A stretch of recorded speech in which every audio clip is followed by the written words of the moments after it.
about another epidemic that you say nobody's really paying attention to. Yeah, and there's a correlation to the rise of drug addiction in the hard drug arena to the massive amount of Internet addiction we're seeing not only in the United States but the world. There's a correlation to it. And it's a very complicated issue, as you know, Beck. By the way, I appreciate you guys labeling me Father Christmas because, as you know, I saved Christmas for the United States of America. Yes, I know you did. And you've got rosy cheeks and it's you just look no like spin elves on BillO'Reilly.com working around the clock. That's right. All right. But now back to addiction. So it's a very complicated situation because you are dealing with individuals who make a decision, and the decision is I'm going to take hard drugs for recreational purposes. You know, there are people who get addicted because of medical reasons, but not that many. All right, and I'm going to do it despite knowing I might die and I might become addicted and destroy my family, but I'm going to do it anyway. So you're starting with a person who's troubled, because rational people, they don't make that decision. And therefore, all of this pie in the sky about, well, all we need is more money for rehab and the government's fault because they don't provide whatever to these people. I mean, it's just a lie. The second thing is the society itself, with the legalization of marijuana and the basic glorification of drug use in the media, in Hollywood, sends a message to young and mature people that, you know what, it's cool. It's cool. Look at Snoop Dogg. Look, it's cool to do it. All right? And, you know, getting intoxicated when you're 14, that's a good thing. You go right ahead and do it. Okay? So you have that massive wave of, inebriation is good. And if you do it, you'll be accepted and you'll be one of the cool kids. It's absolutely happening everywhere. All right? So this is like a wave that comes in. And the final piece to it is, and we're looking at it now, well, if you're a seller of fentanyl, you know, it's a nonviolent crime. Yeah, you might be handing people poison and they might die. But no, it's not that bad. You shouldn't really be spending a lot of time in prison. We need to rehab you. So all of this is why the CDC comes out with this, and by the way, more people died last year of drug overdoses than in the entire Vietnam War, by a lot. So there you go. There's the analysis across the board. It's pretty bleak. Well, but there's also something else that you talk about, and that is the addiction to devices and the internet. Yeah. Now there is this actual term. What did you say it was? I heard about it just a couple of days ago, and then I read it in your column. It's internet disorder. Addiction. Yeah. Disorder. So now there are rehab clinics, of course, capitalism. You're going to have for kids, mostly kids, ages 11, if you can imagine, to 23, 24, and it costs a fortune because insurance is not going to handle it, to go there and to try to, pry their iPhones out of their hands.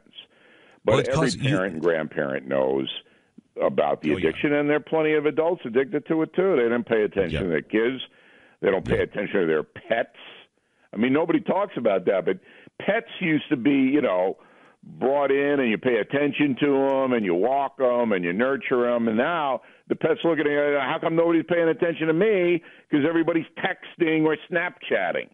No, that's why. I know. That's why I got my dog an iPhone and an Instagram page. That's a good move. Very good, Beck. Yeah. All right, let's go into politics. Let's talk a little bit about Cohen and what happened yesterday.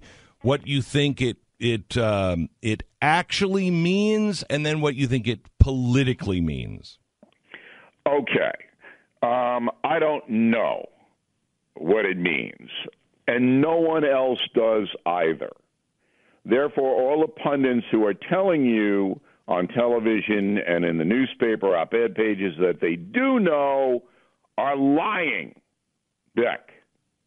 Okay, well, wait a minute. Hang on. Let's just go over what we do know. He came out and said that this is Cohen. He came out and he said, I lied to some Congress people under oath about a Russian condominium project. Okay. Now, he is already, not a credible person. He's never been credible in my book. Right. However, he made that claim. Then Trump, who has been saying the whole time, 14 times since he's been president, that we've had no business dealings at all over in Russia and nothing. Yesterday, he came out and he said he's weak and pathetic. Don't believe it. Then he came out later and said, yes. Okay, so I was trying to, of course I was. I'm a businessman. I was trying to build the Trump Tower, but there's nothing wrong with that, which is true, with an exception of the denials, but not under oath. We do understand, we think, this coming from Rudy Giuliani, that the president answered honestly in his deposition, so there's no... If Giuliani is telling the truth, there is no perjury trap here for him. So there doesn't look like there's anything that there was any laws broken. It's just about Trump lying about it. But he didn't lie about it because he said quite clearly, I don't have any business with Russia. This was all pie in the sky. Maybe we could do it. Oh, might Bill, happen. Don't cut that one. Are well, you really cutting that line? I'm telling you in a court of law. No, I'm not talking about court of law. I'm not talking about court of law because we don't. As far as I'm concerned, Trump and his lawyers can say, as they have said, we didn't have any business dealings with Russia. Correct. I'm not talking about the law because I don't think there's any laws broken here. I don't think there's any laws broken. He's going to say, Beck, and you can disagree with it and disparage him if you want to, but he's going to say, I didn't have any business dealings with him. A conversation about maybe someday we'll build a condo in Moscow is not a business dealing. He did sign a letter of intent. He can say that, and you can't say... He signed a letter of intent. I mean, his intent was to do I don't know about this letter. Business, Where's and he the formally letter? engaged them. Who? The letters. I mean, obviously, it's been reported on. If it comes out, yeah, I haven't seen any letter, and until I see the letter, I don't believe it. Okay. So if there is a letter, and he did sign it, does it matter? Yeah, that would matter. Because if there's a letter of intent to build a condominium in Moscow, that's a business dealing. So that would matter. Okay, so even if because see, this is interesting because I buy into the letter, and I don't think that where was the anybody's. Letter reported? I don't think it's going to. Where did this come from? Seen it in several places. October 28th, 2015 was the date. It was the date of the third Republican presidential debate. And I think this is an interesting one, Bill, because it's one of those things everyone can throw out these accusations. This one should be provable. If they have the letter, they should be able to show it, right? Yeah. If they have the letter, it should be in the Mueller report when it comes out. It would have been leaked a long time ago. If Cohen had a letter, and Cohen would be the guy. Mm-hmm. But he was the guy just yesterday. Just yesterday came out and said, "Okay, yes, I did lie about this too." So, all right. So here's the thing. I don't really care. I get to the point on this when the facts are out, then we'll be able to comment on it. Yeah. I'm not holding the letter out as because I'm not talking about. I'm only talking about politics here. Don't use the word lie and fall into the trap of all of the hate Trump media. Look, listen to Father Christmas. It's the season of joy. You sit on a throne of lies. The man lied. Don't use the word. Well, this would be proof then. You are saying it would be proof if this letter existed and he signed it. It would be proof. You have a letter of intent to build a condominium in Moscow. That is a business dealing. Okay, so what does that mean then? If that did exist to you, about what his contacts with Russia were. That's so what then it would what? Mean. I got it. So then, what would that actually mean? Because it's not illegal. No. So is anybody? Is this going to change anything? Well, unless I don't think he said that under oath in his deposition. Right. And no, if it didn't, it would just be another thing that the anti-Trump people could say the guy's not trustworthy. That's all. Right. Okay. So now let me ask you this question. Yeah. Because Stu and I were talking about this earlier. If you listen to what the president says, you have a good chance at one point or another during your day of getting pissed off. Okay.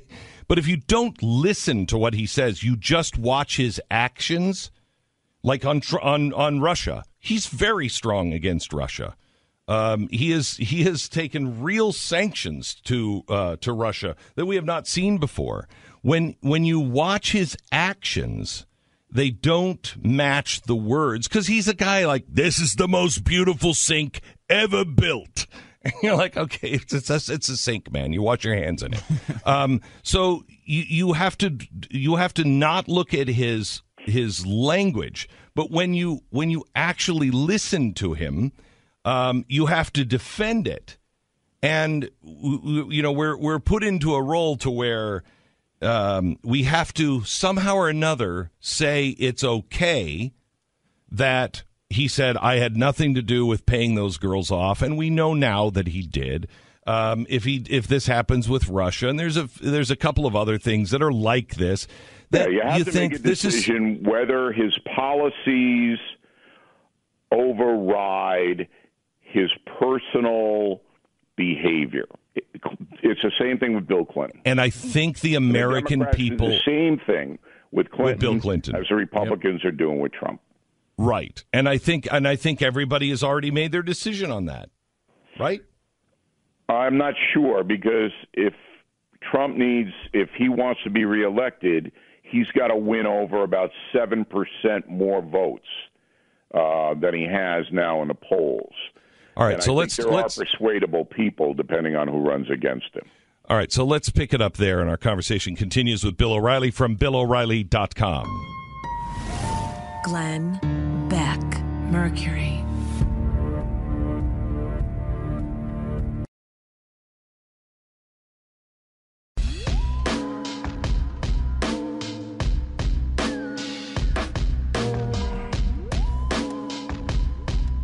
Glenn Beck. We are so pleased to be at WFLA in Tampa. Tonight we're in Tampa. Tomorrow we're in Orlando, Florida. We would love to see you. Tickets are available. You just grab them online at glennbeck.com/tour. I am not leaving this city without Kojak's. I am the barbecue not place, yeah. leaving this city without the house of ribs. This was your favorite place. Oh when my we lived gosh, here. I love this place. I wanted to move into the house of ribs. It is so good. Before we get back into the politics, can I ask Bill O'Reilly a question? Yeah. Bill, are you aware what happened with your Gettysburg Address bid the other day? No, I'm not. I was waiting. What happened? Patiently. Yeah. Because you bid $20,000 for a copy of the Gettysburg Address. Yeah. And then there was an auction at the charity event, and it went back and forth, and you were outbid. Right away. Pretty quickly, unfortunately for you. I would like to tell you that the person who outbid you was a blonde woman who was up in the front row. She seemed very nice. Her name was Tanya Beck. You were beaten by my wife, Bill. By my wife. Well, that's bidding on his own things. What charity does it go to benefit? That particular piece went to do the Abraham Lincoln Museum. But the entire event was my charity, Mercury One, which is right. Well, if I had to lose to somebody, Tanya is a person that I would want to lose to. She's such a nice woman. She is. Well, I don't know why she's with Glenn, but you're right. Then it was me that you lost to.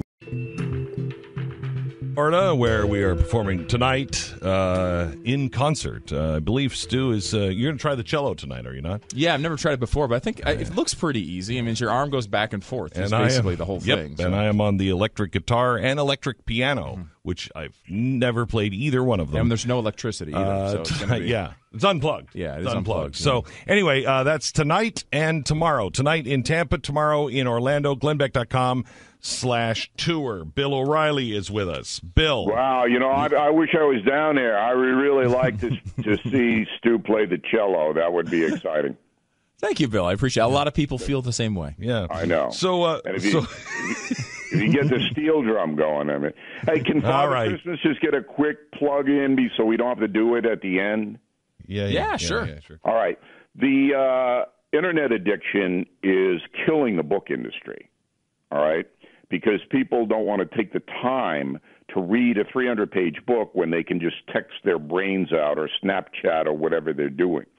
If you look at the Amazon 100, top 100 books, there are actually 10 books, 10 in the top 100, real books.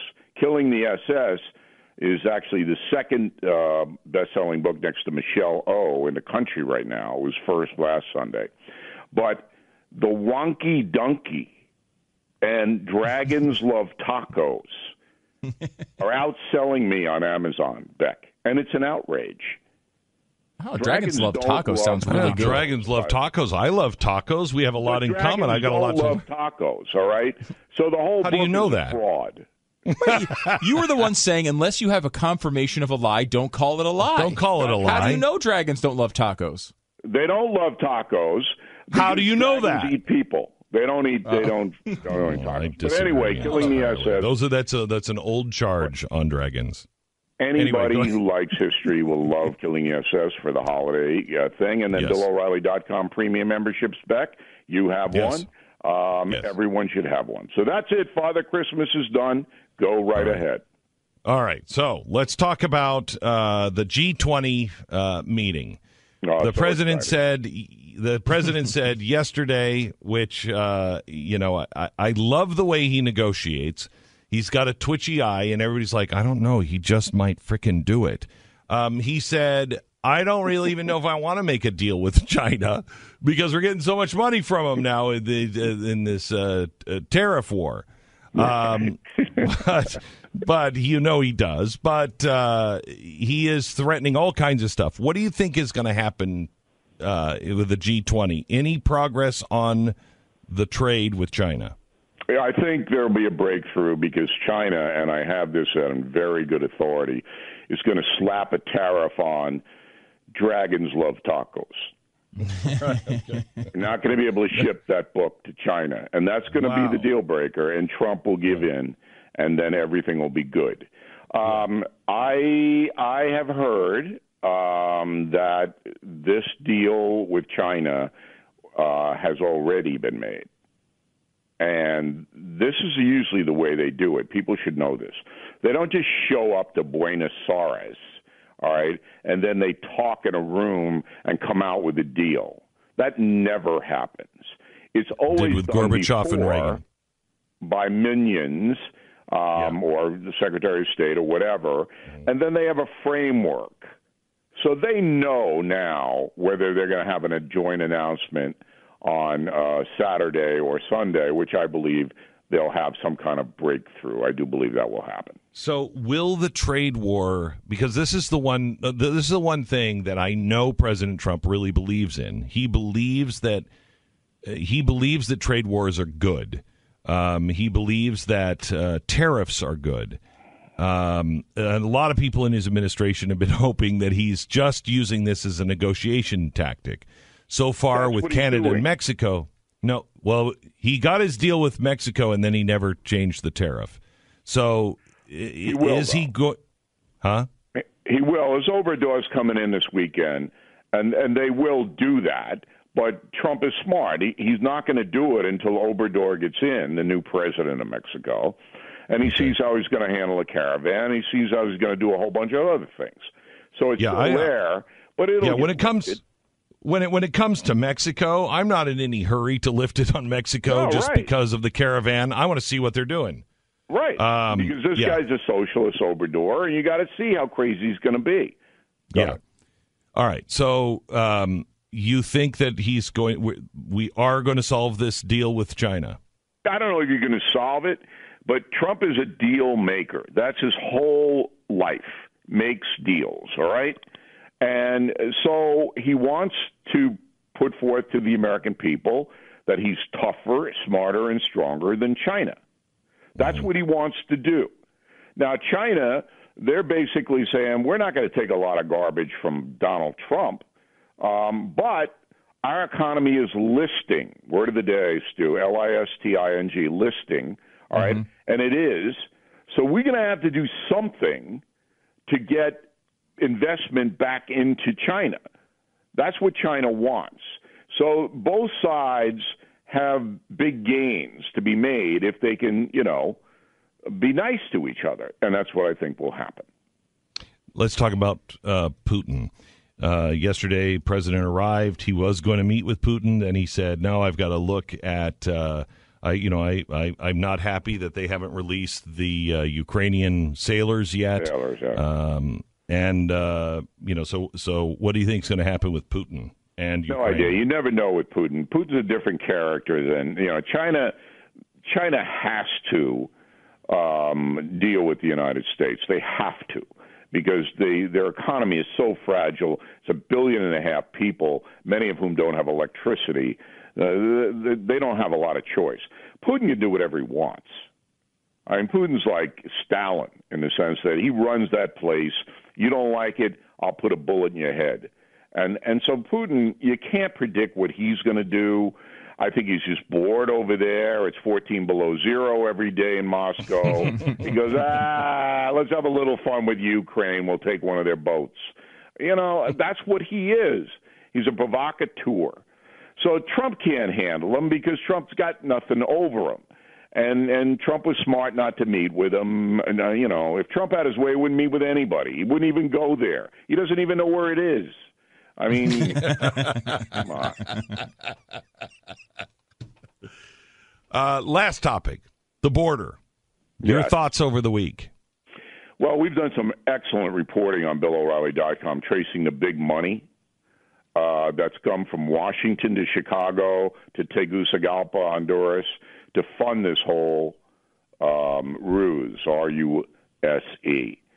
And we don't ever look those up. This is a very well orchestrated, organized, and funded campaign to break the U.S. asylum system, break it down, break the border, have open borders.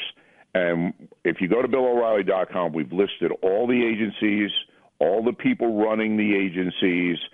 Gee, George Soros, oh, wow, in the past has given a lot of money to these organizations. So that's what this is. You don't have 6,000 people in Mexico City get on buses and drive to Tijuana unless you have millions of dollars to charter those buses. So it's all ruse. But the real thing is, why on earth does the U.S. media ignore the real story here? I mean, what do you idiots in BlackRock and Manhattan want open borders? Is that what you want in Hollywood? Is that what you really want? Because that's what you're playing into. I mean, I'm now thinking that the people running the media agencies, Beck, with the exceptions of you and me, are just stone cold stupid people. We know they're corrupt, but now I'm thinking you guys are just stupid. This is so horrible for the country. The perspective of open borders and chaos on our border with Mexico, the narcotics that you talked about at the beginning of the hour coming across that. Where do you think the fentanyl is coming from? Mexico. So, Bill. So wait. It's annoying me, Stu. So I think, spell it out so we can look it up. Bill, I agree with you that they are they're just blind, and it may be blind stupid on several things. But when you, I think that the press has, done what Fonzie did, in 1976, and jumped the shark. I think that they've now entered into a room where they are literally asking us to deny what our eyes can see, and also deny to look at what was happening. The crusher was for the press that they showed these pictures of the tear gas with the kids and the mothers, right? And they went wild, did they not? Yes. And then all of a sudden the next day, President Obama used tear gas 500 times on the border during his 8 years. No, 1,600. 1,600. Okay. Yeah, it's 1,600. So did you hear a word of that? No. A word of it in the New York Times, Washington Post. And so you're right. Americans go, you know what? We're not believing anything you say now because you don't deserve to be believed. And that helps Mercury, Glenn Beck, Bill O'Reilly, BillO'Reilly.com, because people go, you know what? We're going to look for something that we could at least have a semblance of trust in, not you.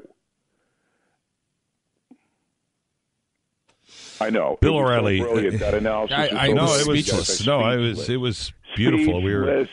We just Brilliance couldn't. Always leads to speechlessness. It's really, it's quite amazing, your performance. Thank you. Every I want everybody to go see Beck and Stu tonight playing the cello. It's going to be just a blast. I want everybody. I've written a song in about Florida. you. Mm-hmm. Yeah, right. He's written a song about you. Yes.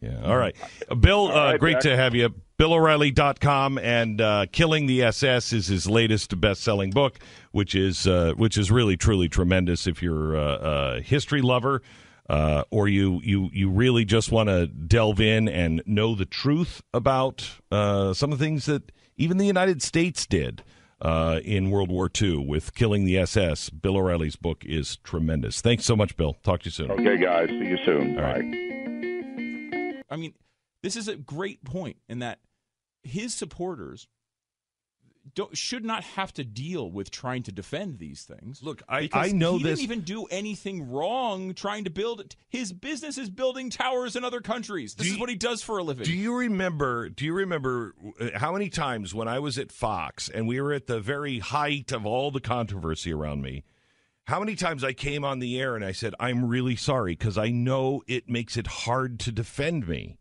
Oh, yeah. Okay? I used to say that all the time because I would say something stupid and it would be taken out of context or whatever, or it was just plain stupid, and I knew that it caused you trouble to defend me. And you'd be like, oh, thanks, Glenn. Thanks. Now you've added that to the pile. Okay? And I know that. And that's what I'm begging the president. Please, if you look at Trump's policies, he's a good president. Some of them are really good. I mean, I think the best example... The trade thing is kind of a big one that's starting to really scare the hell out of me. But the best example of this is Russia.